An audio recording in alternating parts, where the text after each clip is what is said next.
Hey, what's going on, Cowboys Nation? TGIF, the first weekend of May, and in the greater East Texas area, got a little bit of rain. I got a little bit of rain out here, but man, the draft ended last weekend.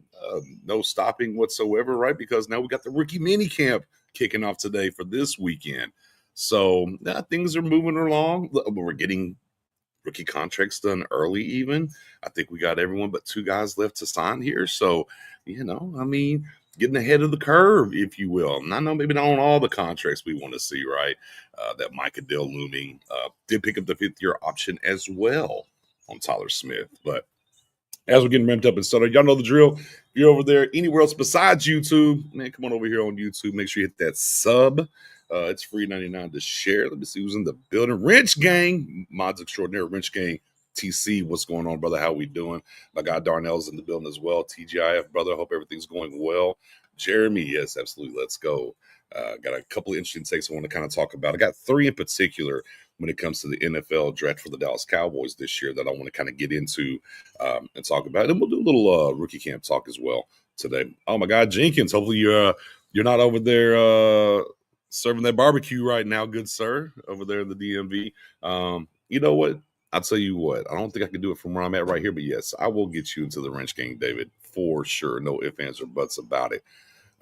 Vince P coming in. What's good? What's good? DJ, what is going on? It is an inspiring story. Overcome a lot to get to where he is right now. My guy Lando. What's going on, Lando? How you doing, brother? TGIF. My guy. Badass in the building. What's going on, Badass? So yeah, man. We're cranking up here on this Friday. A little overcast. All right, a little overcast, a little drizzle rain, but already hit the gym. Knocked that out. Got some of the do list done and ready to have a good weekend. Hopefully everybody else is wrapping up their week and ready for a good weekend as well. But let's get into the draft, right? I mean, we're, a full week and some change. I mean, I guess this will be day 2 of the draft last week. And for me, if y'all listening to the Twitter spaces, I think for the Dallas Cowboys, day 2 of the draft, where you ended up with Izaraku, right? And then, of course, Rebel at cornerback. To me, the 23, 24, and 25 draft, I think that's the best singular day of the past 3 drafts for the Dallas Cowboys. For the value that they got and, followed their board, let things fall to them. But there's another key component in that day 2 that I want to get, and I'm going to call it the Schottenheimer effect, the Shoddy effect. But either way, before I get to that, 3 previous drafts, now it is previous for 25. However, the singular best day of drafting was day 2, exactly a week ago today for the Dallas Cowboys, in my opinion.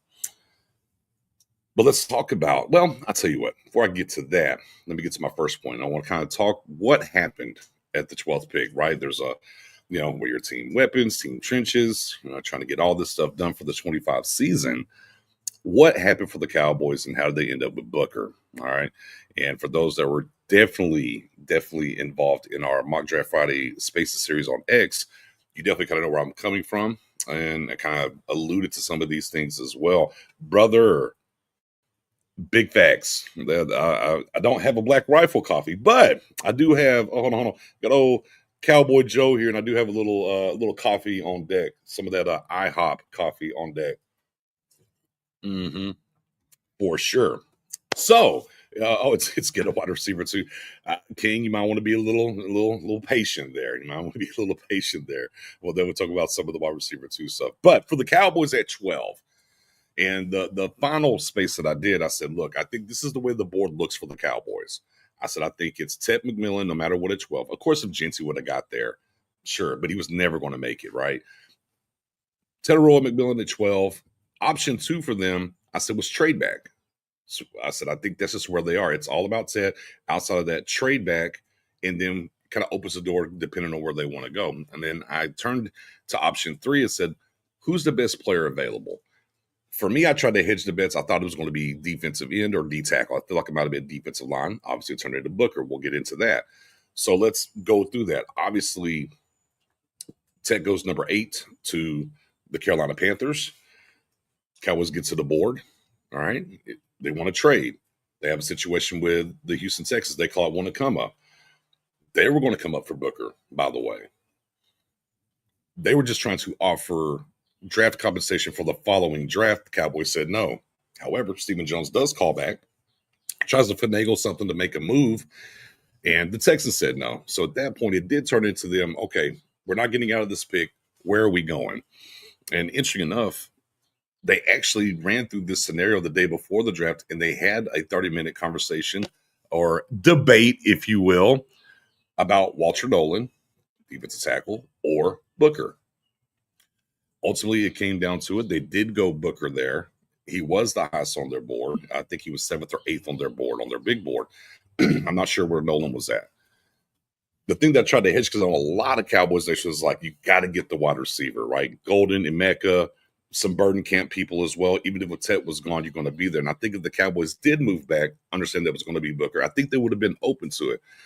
The last couple of weeks leading up to the draft, my biggest point about Matthew Golden from Texas and Emeka Buga from Ohio State was, I don't know where they're going to have them rated on their board, right? And through the process, particularly in Cowboys Nation, right, just looking for that guy, that tandem, the Batman and Robin, if you will, for CeeDee Lamb, right? You needed a running mate. Brandon Cooks, you made that trade 2 seasons. He's gone, so obviously you did acquire Mingo. Then there's Tolbert still in the building, but you're looking for a certifiable too, right? But it always came down to how they would view Golden and Emeka. And unfortunately, for those that were in that camp, they didn't view him as 12. They viewed those guys a little bit later on their board, and they had guys ahead of that board, and they stuck to the board, which will factor in today too whenever I get there. So that's kind of how the 12th pick came to fruition, if you will. It was McMillan, and then it was trade back. Big camps on both sides, right? Wanting Ted and wanting a trade back and get some extra draft capital out of it. And then 3 was I don't want to say break the glass in case of emergency scenario, because they did their due diligence on if they had to stick and pick the day before between a Nolan and a Booker. But ultimately, it was their third option. And what they ended up doing was sticking to the board, right? And going with the highest rated get BPA. And I love BPA because everybody during the draft process talks about BPA until it happens. That's why I always say it's BPA-ish, right? I think most people want to be very BPA-ish. It's best player available by team need. Well, I mean, you did, even though the Cowboys did a lot of work in free agency in guards, right? Signing some guards, right? You go get Robert Jones from Miami, started all 17 games, right guard, right? You go sign Sadiq Charles as well, another right guard. You still have Nathan Thomas, who you drafted last year, kind of had the red shirt year. He's in the building. Hoffman's in the building. Okay. Bass is in the building. But you did have a Zach Martin walk out, So BPA-ish for them, I guess you could say, was they were looking to get that guard and solidify this offensive line a little bit more. Again, but stuck to the board. 7th player on their board. That's where they went when it came to Booker. So let's forward now to the second round. And what I really loved about the pick 44 is Izaraku, right? Donovan Izaraku out of Boston College. I'm not sure how I feel about the 41 on the edge. He was 6 over there. Obviously, Donovan Wilson has the 6. 41. Shout out to Terrence Newman, right? Probably maybe the most recent guy, 41, that people want to think about. But he's 41 on the edge. So he gets to 44. But something that was interesting leading up to 44 and the week prior was, and I think Mike Fisher put this out as well, but that Brian Schottenheimer was really banging the table with the front office and everyone like, hey, we can't do red flags in the second round, whether that's medical, character concerns, right? Maybe culture shifting, use some Stephen Jones, culture shifting. But he was very big on, hey, we can't do those kind of picks here in the second round of what we're trying to get off the ground here and what we're trying to build. And, leading up to that, I was like, well, we'll see if that happens, because we understood there was going to be guys available at 44. I got that you do end up with in round 3 in Revel, blinking light need, right, for the Cowboys, right, at the cornerback position and where it is.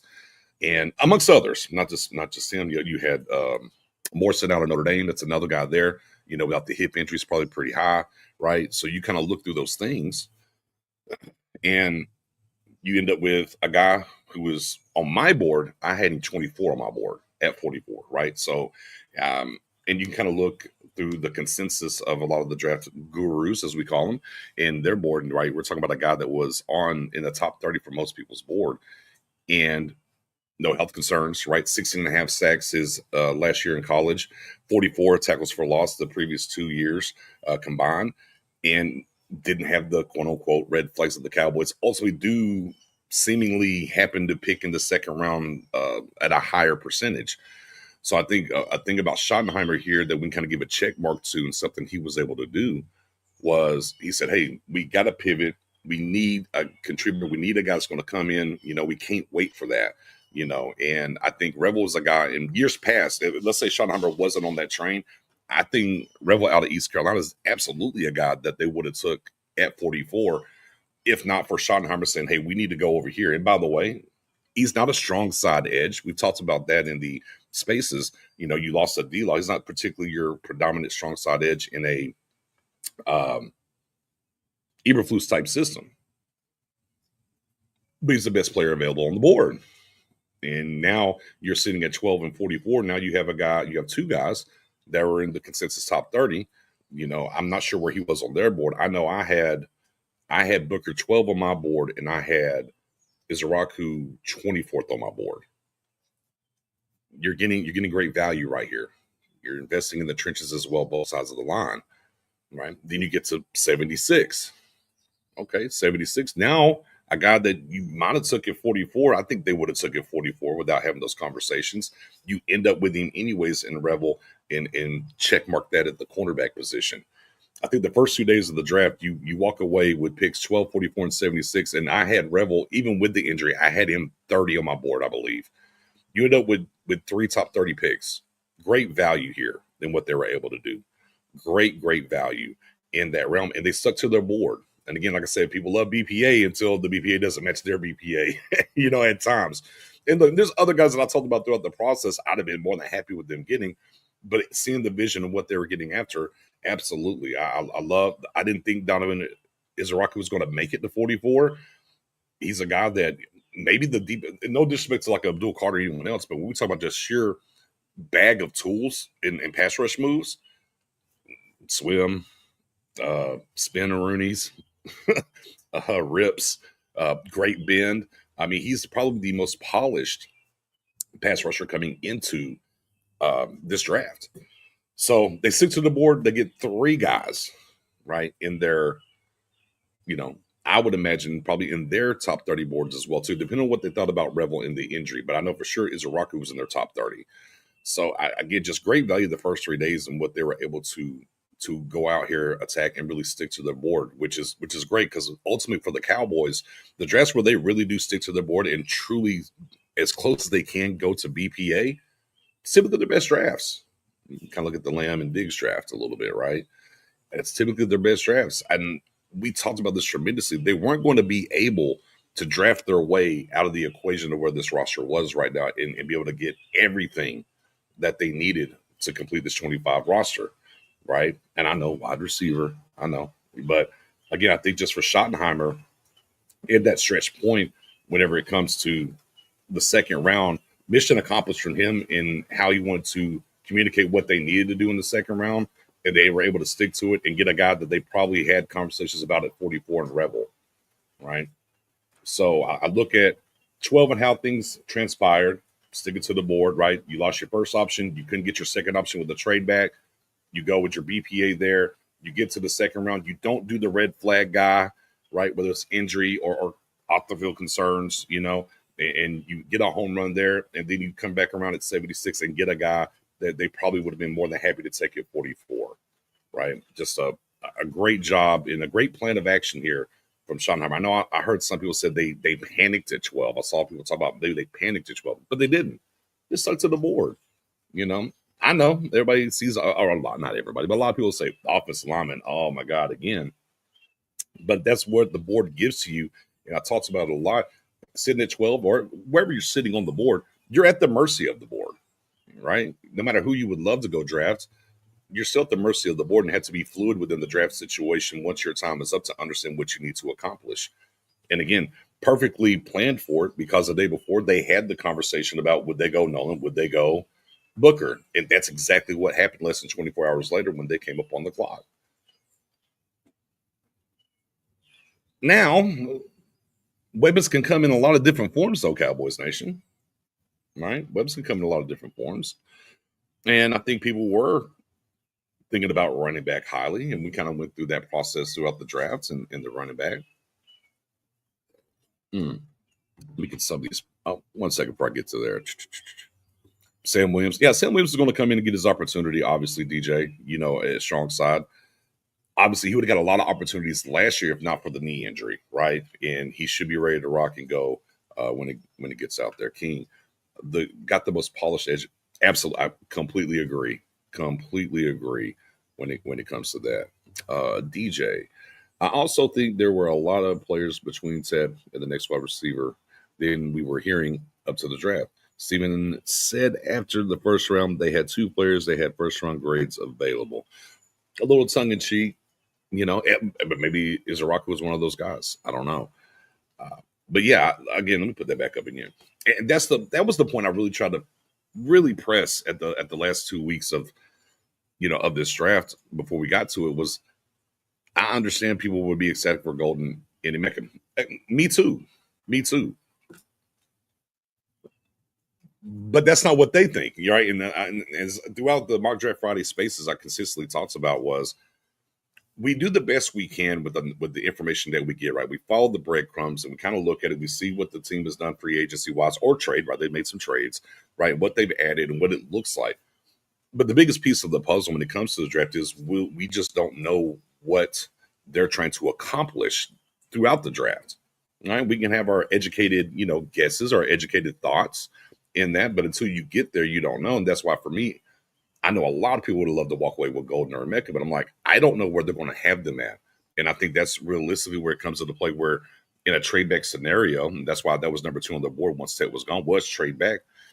They wanted to trade back to a spot where they could get the extra draft capital and feel comfortable on the board and where they were at and sticking to the board to maybe get one of those guys. But shout out to Kanye West. We may never know, right?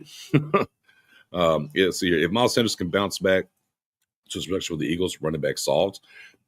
Also, if Williams, 2 years removed from the injury, hits the ground running and gets back to where he was, right? That's another big check mark over there. But in this one here, all fans still crying about wide receiver in the first are casual fans. BPA is always a better option. It's harder, like I said.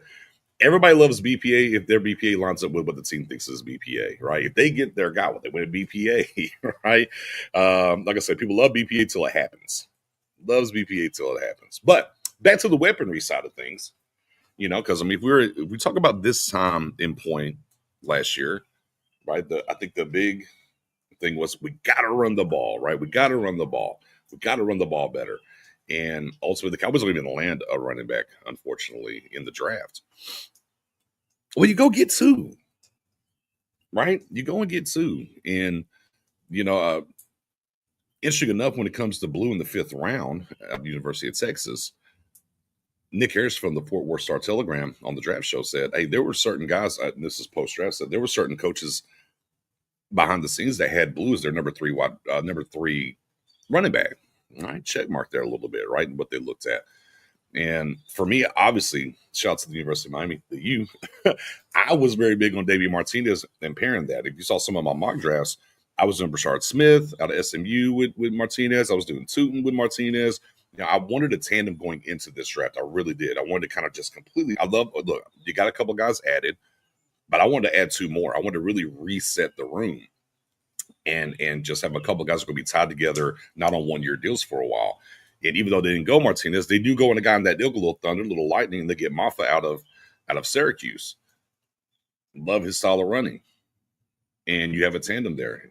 But that's not, unfortunately, for certain people in the fan base, right? They not their guys they wanted at running back. But I'm not going to throw it out and say, well, we didn't get weapons. They added 2 running backs. And they are very good in a tandem setting there and what they bring to the table. And Blue can give you some stuff out of the backfield receiving. We kind of go back to Schottenheimer. He talks about explosiveness. All right, Blue checks the box. As a running back, You need to be able to catch the ball a little bit as well. So, you can stay on the field. Well, he does that as well. So, again, maybe not the cup of tea. Look, I would love Tootin. I love Martinez, right? Junkins was very high on my board. But I'm not going to look at it and say we didn't accomplish something to add some guys in the building that can get out here and get after it when it comes to blue and that speed. And obviously, he said into the mini camp, I'm not a 4-4 guy. I'm a 4-2, 4-3 guy, And obviously, he did run moves out of 4.39 at the 40. So, yeah, you got a couple of guys in here, and the room's pretty stacked now to go out here and compete. Again, maybe not the flavor of ice cream. Shout out to Broadus that people wanted. I like to say your favorite box of cereal. Shout out to Fruity Pebbles. But you got two guys that complement each other very well. Now get them in the building and see what you can do with them. And does a Javonte Williams take a step back? And like my guy earlier said, where is Sanders at? Right? He left Philly. He went to he went to Carolina, and it was kind of off into the abyss and the wasteland a little bit. What does he have left in the tank? So you let him compete. Look, I think Blue's absolutely going to be a guy that's going to be a difference maker. And what we talked about throughout the draft was day 1 and 2, you needed to get 2 starters and a heavy contributor.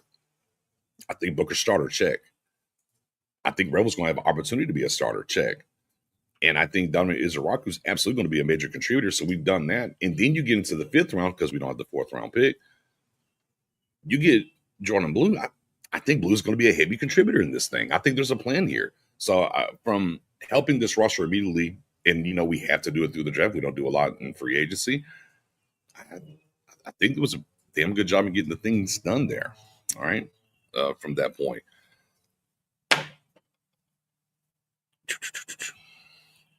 It's a good point there, King. 7th round pick Toya out of UCLA. One tech, right? And eats up space. He's a guy that doesn't, as he said before, not worried about stats and shine. I'm trying to get my guys off and let them go do what they do. Yeah, I'm with you there for sure. DJ again.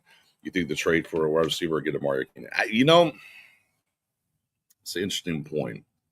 Let me save that for a second, DJ. Let me wrap up the draft side real quick, and then I'm gonna come back to that.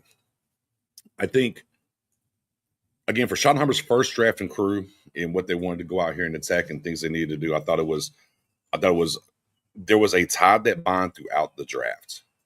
If you look at the players that they drafted, what they were on their teams, how they operated, there was a sentiment of how they are, right? I mean, you got, I want to take the love of football out of your eyes, polished guy to Revel and what he can bring to the table.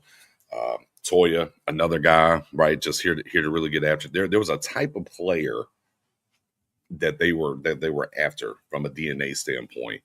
And I think that was culture shifting, right? You heard Schottenheimer talk about from the very beginning, right? His opening press conference. We got to change the culture in here. I want guys that love football. I think they went and drafted a lot of guys that check those boxes, absolutely checks those boxes. On top of getting a little leeway of not getting to the red flags on the second round and be able to accomplish that. It was an A1 draft for this coaching staff first year out of the gate. I gave it a B+. I think just they stuck to the BPA and they really helped this team in a lot of different ways. And the thing that I like is they tied things together a little bit, right?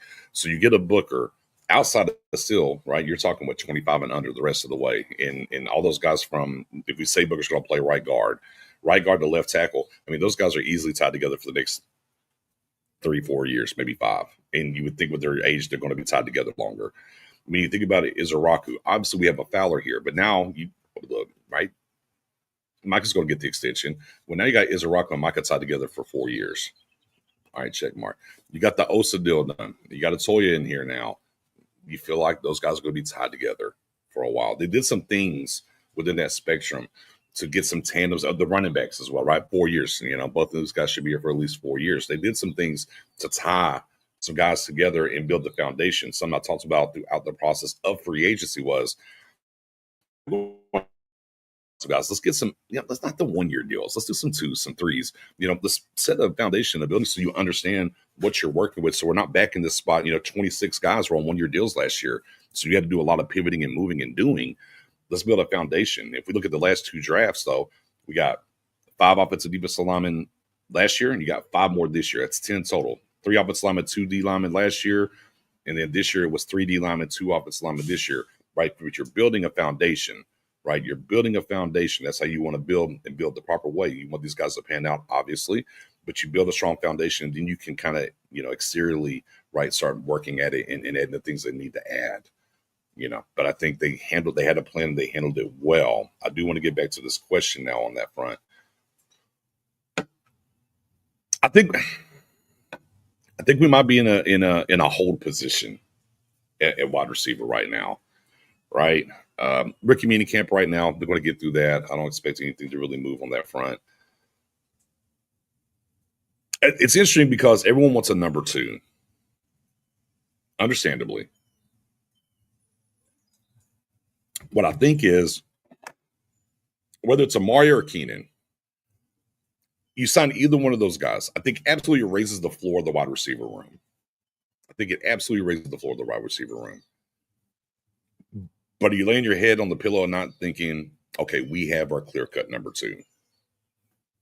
That portion of it gives me pause to an extent.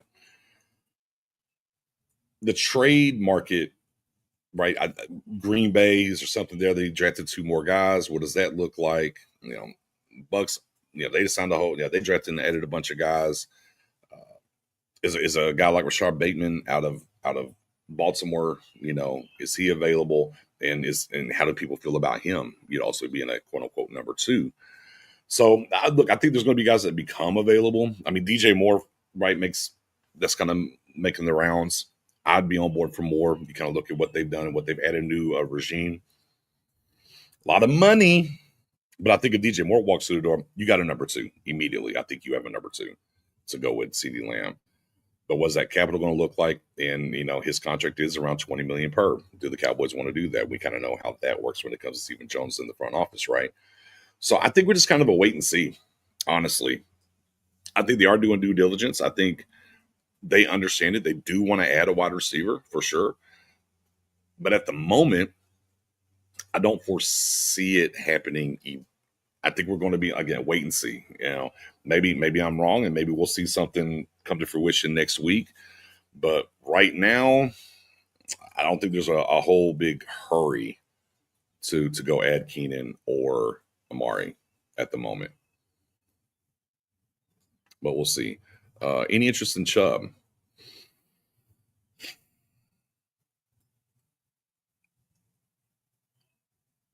Sure. I mean, not really sure where he's at currently. I mean, we saw the videos. I mean, how's he going to look after the injuries? But I'm just like, I mean, you got Sanders, you got Williams, you just drafted 2 guys. Where does he fit into the equation, right? I think that's kind of where I'm at. Where does he fit into the equation? Because, I mean, if you sign him, are you immediately saying, all right, Williams or Sanders, you're gone? It's not going to be the 2 rookies, And I don't think you're going to see a Deuce Vaughn get moved out of the way if they were to bring him in on a 1-year deal. It's probably one of the 1-year deal guys. So I don't know. You want to sub out of Sanders for him? Okay. I mean, that's fine. Or even Williams. I mean, I might be more Sanders than Williams if we were to bring him on. But I understand it, right? You're looking for a way to get this thing better, ultimately in the room. Add David, because I'm with you on on that 12 personnel for sure.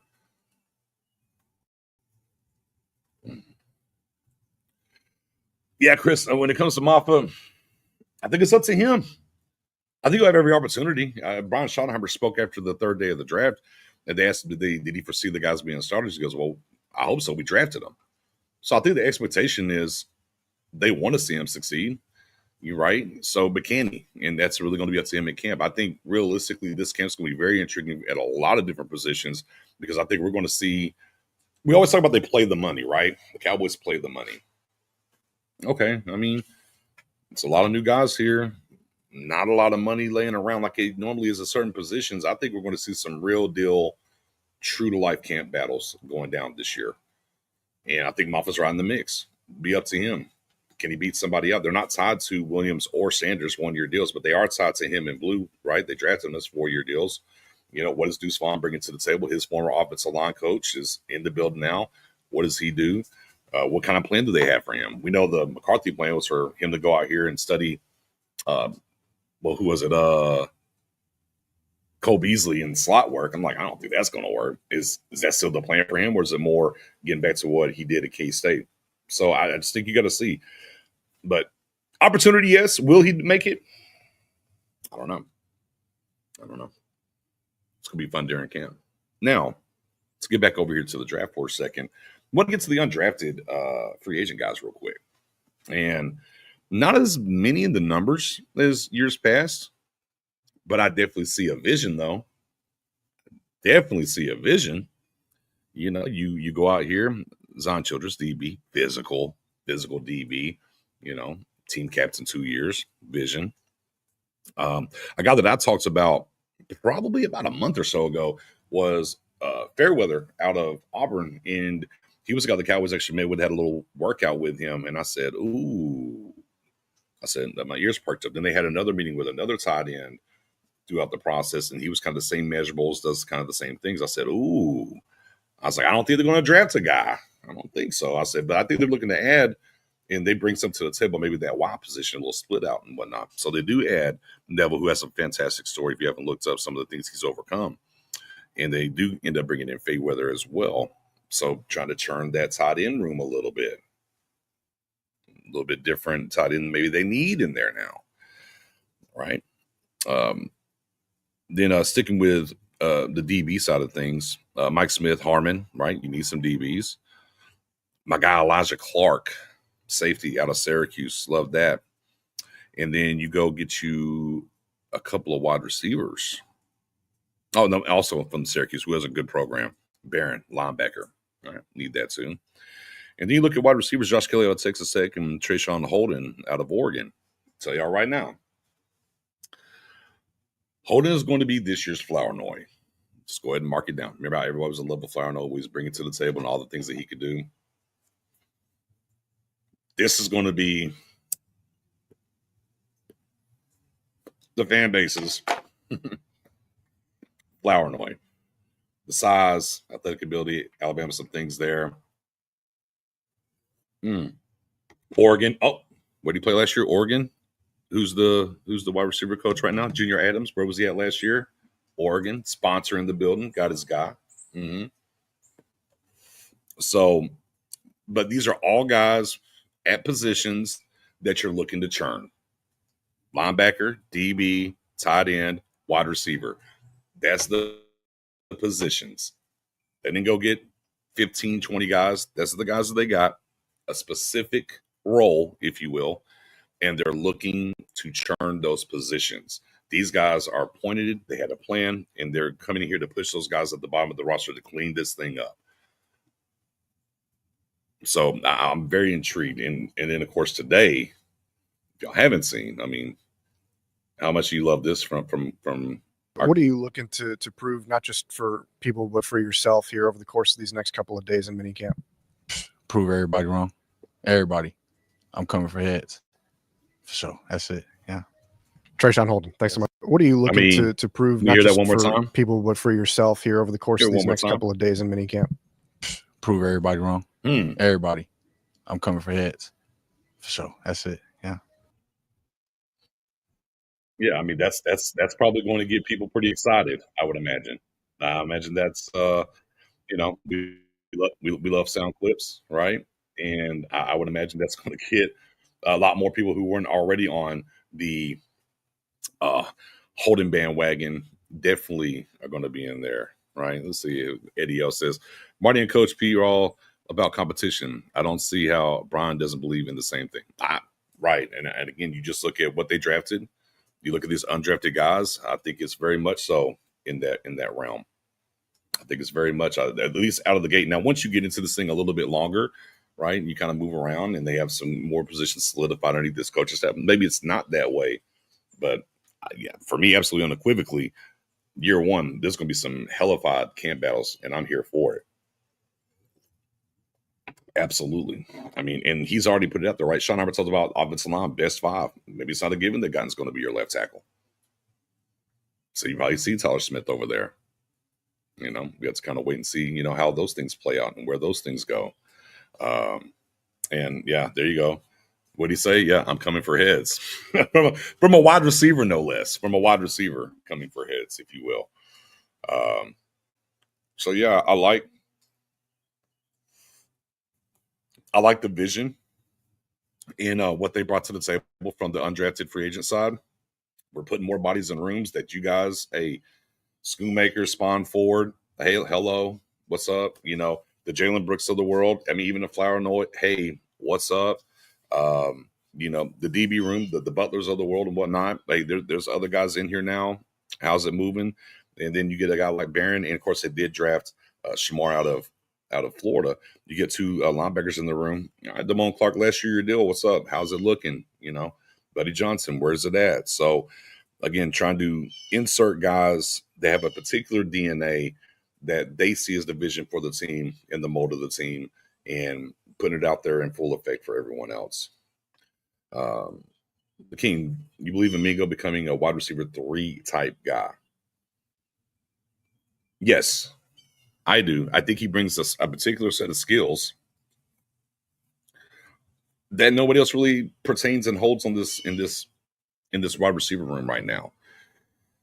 Went back to his tape, and to be clear, once the Cowboys got to round 5, there wasn't a wide receiver available. And as much as I would love to get a Restrepo in here, or even a Tez Johnson and whatnot, there wasn't a wide receiver that was on their board to them that was better than Mingo. And it makes a lot of sense. I went back and did the Ole Miss tape on him.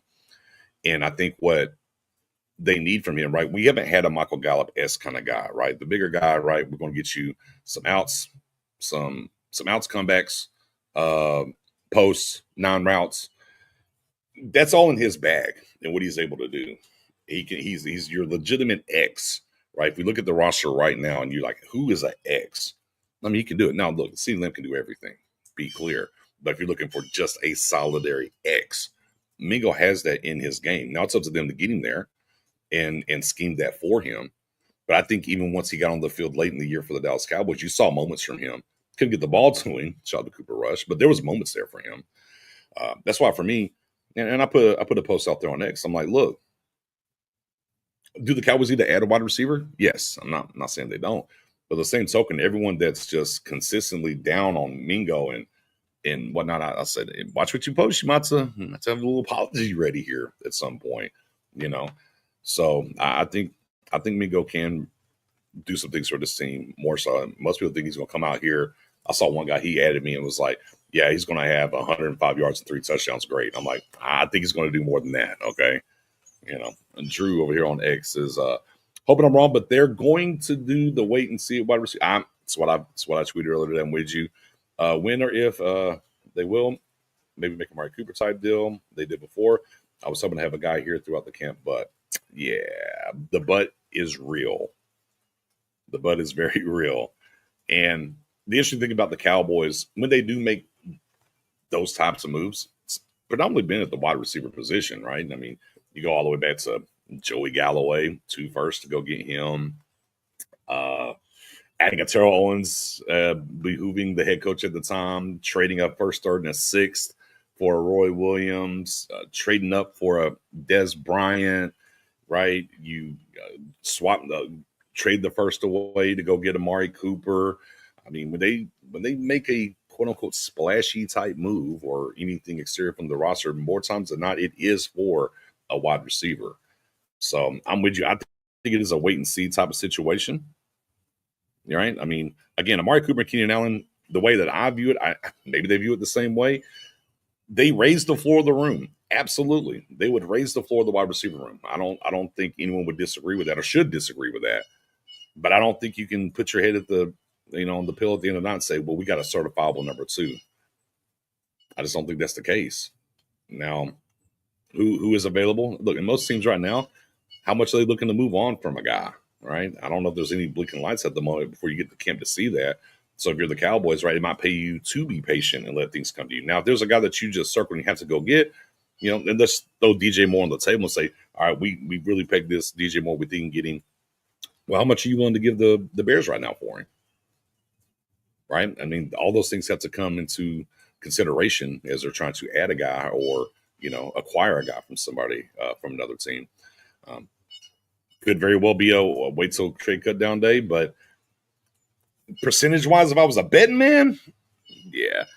Let's see what's popping at the trade deadline. How is this thing unfolding? Do we need to make a move? You know, I think that's probably the larger percentage of how they're going to end up moving. However, they have done some things differently this year. They are very much adamant about adding a wide receiver. Is that a push from Brian Schottenheimer? Is that a push from a Rain Dakota Prescott? Time is ticking for Dak, right? All right, you got the 2 deals out the way. You know, you're probably in a 4-year window, maybe 5-year window, right? How much is Dak pushing behind the scenes? Like, hey, I need another weapon, wide receiver, that is. Mm-hmm. DJ Moore, Pickens, Williams, all will be high, and guys are, yeah. I mean, I think the biggest thing is done for sure. And you have to get the deal done and everything else. Was there a conversation during the draft? Sure. Never came to fruition. I don't know how. Would Pittsburgh have traded him? Sure, for the right type of deal, but they wasn't just going to give him away. And then you got to pay him on the back end. As compared to DJ Moore, for what it's worth, Drew, the contract's done. The Cowboys can afford it. I mean, we're sitting at $37 million against the free right now. And when the Micah deal gets done, you're going to be another $10+ million to the cap. So they can afford to go get DJ Moore if they wanted to. But again, that's not really their MO, right? That's not really been their way of handling business and paying another guy at the position that way. So, you know, it's a wait and see. What I do know is it's May 2nd. And for what it's worth, there's time. We don't have to have him today. July, though, I think, sure, then maybe be a little bit more pressing. If you get to July, you're about to go out to Oxnard, you're getting ready for camp towards the end of July, and you're still not seeing any movement or anything's happened yet, then maybe a little bit of a concern in seeing where this thing is. But there's time. I mean, you got 2-3 months away, man. Mm-hmm. A black and mild, but never know Sherm there, Ray. They can afford him for sure. Yeah, I mean, and his deal's like for another 5 years, I think. But you got the out after 3, so I mean, you could definitely tie him and Lamb with Dak and everybody else for another 3 years, maybe 4 if you wanted to. I think in 3 years he turns 30, so now you can have the conversation about 30, right? And okay, is he still good for another year at 31? Where do you want to be at there, right? But it's more than the contract is more. It's navigatable. It's not a problem for them. But again, it goes back to where they want to be at and how they want to move. And ultimately, unfortunately, that's not really their MO. Mm-hmm. Once again, shout out to 212 people over there on X, old Twitter. That's what his mama called him. Anytime you want to, come on over here to YouTube as well and hit that sub button for your guy. Appreciate it, as always, everybody tuning in. I got about 10 more minutes. Any questions, comments, whatever, fire them off over here. Shout out to the Wrench Gang. Melvin in the building as well, too. What up, Melvin? I see you in the building, baby. But yeah, any questions or anything else, just let me know. Oh, David, hey, happy birthday, brother. The birthday. That's what's up, man. The Godfather of Soul. All right. It's a man's world. That's what I know. That's what old Godfather told me. It's a man's world. And right now we need to be a wide receiver world. Especially in Cowboys Nation. Because, man, I was going around Twitter today and, man, people are just losing their mind right now about wide receiver. And I'm just like, man, this Friday, it's the weekend. I mean, let things play out, you know? Let it play out a little bit. Let's see where it goes. Look, you just had a really damn good draft. And how much have we talked about the past 2 drafts, 23 and 24, not being what the Cowboys ultimately needed to do to accomplish things. And can we sit here and feel good for a minute? Can we just sit here and just feel good for a minute about the draft and where it's at? And, you know, they stuck to the board BPA and you feel good about these guys and where it's at. And by the way, I know everyone likes to talk about the numbers when it comes to the rookies. I absolutely love Blue taking on number 34. Now, this is for my old head fans now. Getting that number 34. There was a guy once upon a time who was a generational type back for what he was able to do. And old Herschel Walker, who happened to don the 34, right? Who donned the 34. So I absolutely love Jadon Blue taking the 34. Mm-hmm. Yeah, and without a Walker, that trade that is, we don't get the teams of the 90s. So I like seeing the 34 come back. Yeah, man. Hey, go ahead, Jonathan, everybody. Pour one out. Yeah, you got to wait a whole nother year and some change for GTA 6, which they ain't slick either. We're going to release GTA 6 on May 26th in 2026. Oh, okay. I see your 3-6s over there. 3-6 Mafia stand up. Jeez. Oh, we got some basketball. Will Luka ever go back to the finals? I mean, who knows? Hey, young guy. I mean, if you're betting on the talent, sure. I find it hard to believe he didn't make it back to the finals. So, I mean, if I had to bet right now, will he ever make it back or not? I'd take yes. I don't know if now winning one's a completely different conversation, but getting back to the finals, sure. As long as he resigns in LA, the one thing about the Lakers is this. If they land players, whether it was a Shaq, they drafted a Kobe, they typically, even LeBron going over there, they typically find a way to get to the finals. And even after Shaq left, right, and it took them some time, they figured it out with Kobe. So the one thing about the Lakers is if they get a particular guy with a particular set of skills, they typically find a way to get back to the finals. So if he stays in LA, he doesn't go anywhere else. If he resigns in LA, I would buy yes, he will make it back to the finals. However, I know this is basketball. When it comes to Nico Harrison and some folks trying to run a victory lap, Stephen A. Smith about Nico was right. No, Nico Harrison will never be right in that trade, no matter whatever happens. Even if the Mavs go win the championship next year, he's still wrong because the compensation that he got and didn't open it up to the league to get the amount of compensation or even fair compensation for the trade, he will forever lose that trade. He was wrong forever. So, But I mean, I saw somebody mock up Luka in Orlando Magic jersey. I'm like, I don't know why somebody would do that, but as an Orlando Magic fan, I'll absolutely take Luka in Orlando. We got plenty of defense. We just need some shooting and offense. Sign me up. Oh man. Rookie camp all weekend. They're doing some walkthroughs today, some interviews and whatnot. A couple more days of that, and then we got May 14th? We got the schedule release coming up. And then it's going to be a little, probably a little quiet. The rest of the way until we get to the OTAs and the mini camps, right? And where it is. And of course, we're officially now, the draft just came and went, right? Let's be very clear. We are absolutely unequivocally officially now on the Micah watch. We had Dak watch last year and Lamb watch, and they got Osa done because they had to before free agency. And now we are officially on the Micah clock and waiting for Micah to get the deal done as we move forward. With the $37 million, though, a little parting shot here before we get out of here that I would say is that you got a couple guys you can take care of now, right, for the Cowboys. You have a Deron Bland on the last year of his deal. You have a Jake Ferguson on the last year of his deal. And they did pick up the fifth-year option, right, on Tyler Smith. You can do all three. I mean, let's be clear. You can do all three if you wanted to. No, I don't expect them to do all three, but could you do one, maybe two, right? I mean, you're going to pay Tyler Smith. Maybe you want to see some more leaves fall on Bland and Ferguson, but there's no reason not to do Tyler Smith, especially if you're thinking about moving him to left tackle. Go and pay him now before he even plays left tackle. That's going to cost you more money. I mean, just do this. You don't need to see anything else with Tyler Smith. You don't need another year to come around and see something else with Tyler Smith. You got the $37 million. Like I said, if you're not going to use it, and I know they can roll over like $40 million this year. I understand all that, but yeah, I mean, just knock out some things. So once we get to this point next year, right, we don't have to worry. Right, we don't have to worry about we need to take this. Say, look, let's go ahead and knock some things out. Make sure we're solidifying some of the building blocks for Schottenheimer, Eberflus, and the gang over there is what they need to do.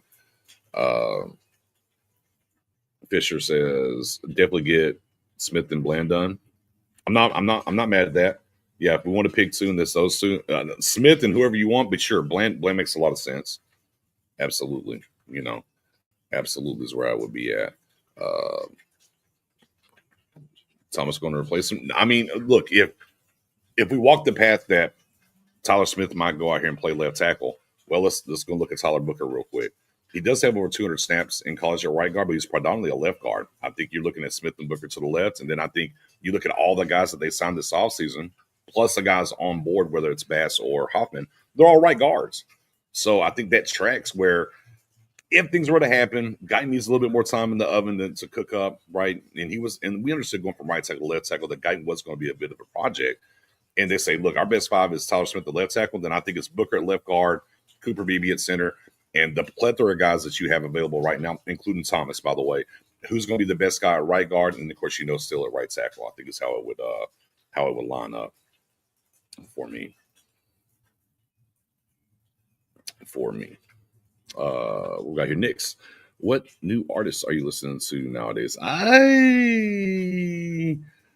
Don Lewis. Don Lewis is a guy. Greater East Texas area.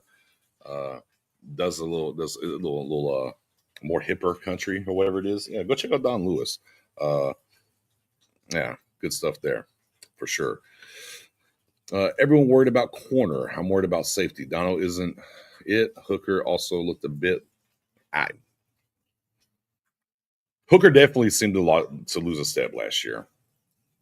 And a lot of injuries he's went through and whatnot. I think Donovan Wilson had moments. He had moments. I don't know. The competition side is what I think about because they brought everybody back, right? Bill got a 3-year deal. Wanya Thomas is back. They brought back Mukwamu as well. You got Elijah Clark coming in on the free agency, director of free agency from Syracuse. Let him battle it out and go from there. Obviously, Hooker has some ties with Eberflus. A little bit more pep in his step underneath Eberflus. We'll kind of wait and see. Wanya Thomas, all I know is anytime he's had his opportunities in the game on the field, good things tend to happen. I'm very intrigued to see what happens with Wanya Thomas in this training camp and what opportunities he gets, and can he pry one of those spots away. I think if we talk about the business side when it comes to Hooker and Dono, poaching first, is there somebody that can get back? Not that they need it. Sure. So it's a possibility that they could move on. I don't think they will, but I mean, it is there. I just wonder how much opportunity Bell and Wanya are going to get this year in the battle when it comes to that. And then, safety next year might be something that the Cowboys ultimately might be one of the first things on the board that you're looking at for the Cowboys to address next year is safety once we get there. But for now, they brought everybody back. They added one guy via the undrafted free agency, and you kind of roll from there and see where it is. All right, that's kind of how this thing rolls. Right, man. So, with that being said, I think we'll put a pin in it right there, y'all. Appreciate everybody that came through and rocked. Make sure you hit the sub, the like. If you're on X, Twitter, look, Your Guy Nix. You can find me over here as I'm doing as the star turns on this side.